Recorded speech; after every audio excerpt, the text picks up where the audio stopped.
Hello everyone, so it's Friday today. I'm just going to show you a quick snippet of the kings that I was putting together.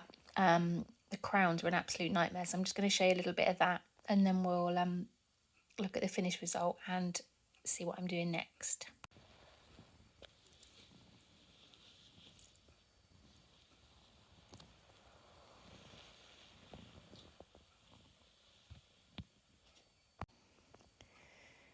So that's the king all finished. I actually made two of them. I think I said before I made two at the same time, so I was making two duplicates of everything, and then I put them all together last night, and it took an absolute age, but they have come out really nice.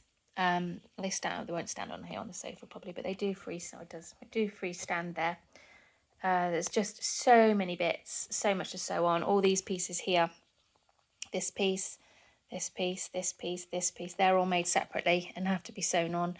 The hair is made separately and is sewn on, and then the crown is all made in, that's made in one piece. Then there's this piece and this piece. This is made in three pieces.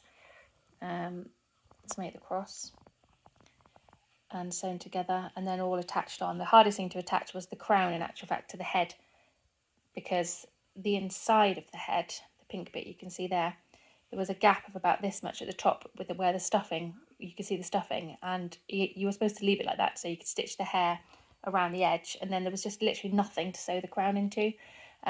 So I made two of them. They both actually sold last night. I have actually got two more people asking about them, but I'm not going to make any more. I'm just selling them for £5, and it's not really worth it the time it takes me. If it wasn't quite so close to the coronation, I might have done a couple more, but that's it now. And I didn't do Camilla's to go with these, so I just did these ones. It was a bought pattern off Etsy. I think I've shared the pattern link before. I haven't actually got it to hand to show you. But so moving on. Next, I'm going to do the turtle matching game, which I've been meaning to do for quite a long time. Again, this is a purchase pattern. Got my jam tart there. Look, that's not good for the diet, is it? So this is how they're going to turn out. I think we shared that before. I was going to look for the first page. Oh, I'm losing my jam tart. Well, it's a lemon curd one, actually. I was going to find the first page so I can share the pattern maker. There we go. That's who created the pattern, so it's not my pattern.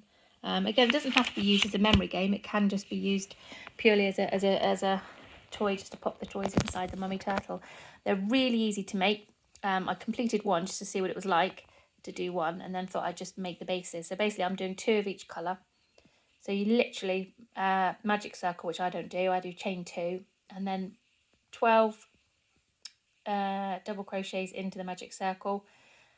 Then you join in the body colour, and then you do I'm saying double crochet. Yes, that's right, isn't it? I always get muddled with the English and the American. Yes, so double crochets. Then you do 2 double crochets in each stitch all around, so you end up with 24. And then you're just literally going to make the head and the feet, which is really easy. You just follow the pattern, but it's literally you do a double and a treble and a double, makes the head, and then slip stitch into the front loops only. And then you do, I think it's a slip stitch, chain 1, 2 half double crochets, chain 1 and slip stitch back in, makes that foot, and then slip stitch around. And then because you've slip stitched into the front loops only, you have the back loops there.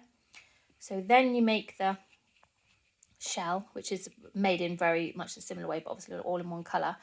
And then you put the shell on top of this piece, and you go through the whole way through. It's not focusing very well, is it? So you just do a single crochet, go through the green, the whole way through the green, and then pick up the back loops. It's not focusing, is it? Let me come on. So pick up the back loops here, all the way around. Leave a little hole. You can tuck all your ends in there. You don't have to sew any ends in. Tuck all your ends in.